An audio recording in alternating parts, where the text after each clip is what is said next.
Hello, my name is Dr. Girish Nilivigi. I am a urologist with 20 years of post-qualification experience. The symptoms of BPH or enlarged prostate are classified in two categories. One is obstructive, second is irritative. The obstructive symptoms, as the name itself signifies, is whenever there is an obstruction to the flow of urine because of enlarged prostate, feels that he has to strain to pass urine, but the flow is not good. And even when he passes urine, the urine falls very near to his feet. And he also finds that whenever he goes to pass urine, he takes a longer time to pass urine.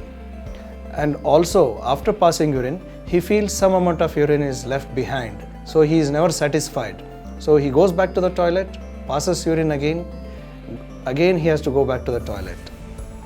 There are irritative voiding symptoms, which means the patient or the individual may have to go to the toilet very frequently.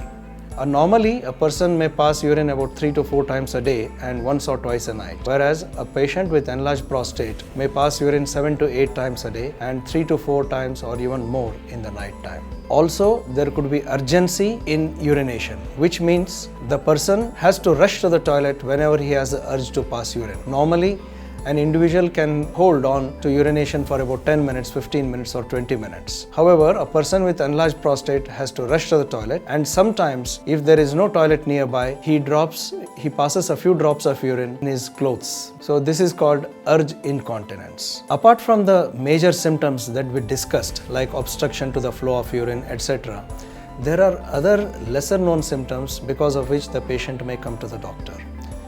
For example, the patient may have repeated or recurrent urinary tract infections.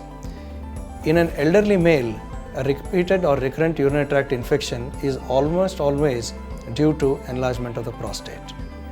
Here, the urologist has to run a few tests to confirm that the prostate is enlarged and also to confirm there are no other sources of infection.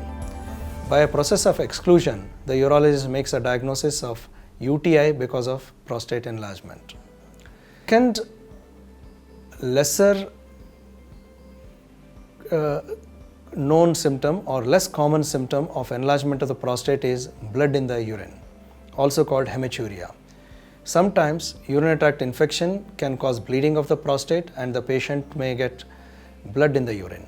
Or sometimes there may not be urinary tract infection at all, but the very fact that the prostate is enlarged may cause some veins to rupture, and this causes blood in urine. So the patient suddenly becomes alarmed and rushes to the doctor telling, I passed urine and I got blood in the urine. Many times the patients will not have any other symptom like pain, burning sensation, etc. The only symptom is blood in the urine. Again, the urologist will take this symptom seriously, run a few tests to exclude more serious conditions, and comes to a diagnosis of BPH when other conditions are excluded. Another lesser known symptom is a chronic retention of urine. A chronic retention of urine is a neglected condition wherein the patient comes to the doctor so late that the bladder has already got damaged. What happens here is, because of the enlargement of the prostate, the stream of the urine becomes weak. But because it is not significant, the patient ignores it. And over a period of time, there is worsening of the flow of urine, and also there is a damage to the muscle of the bladder. This muscle of the bladder is called detrusor. So this detrusor becomes more and more weak, so that over a period of time, it stops contracting. When it stops contracting, the patient comes to a doctor telling, my flow of urine is not good, but there is no other symptom. When the doctor examines him, he finds that there is a storage of about 1 to 1.5 liters of urine in the urinary bladder, but the patient has no pain. So this is called chronic retention of urine.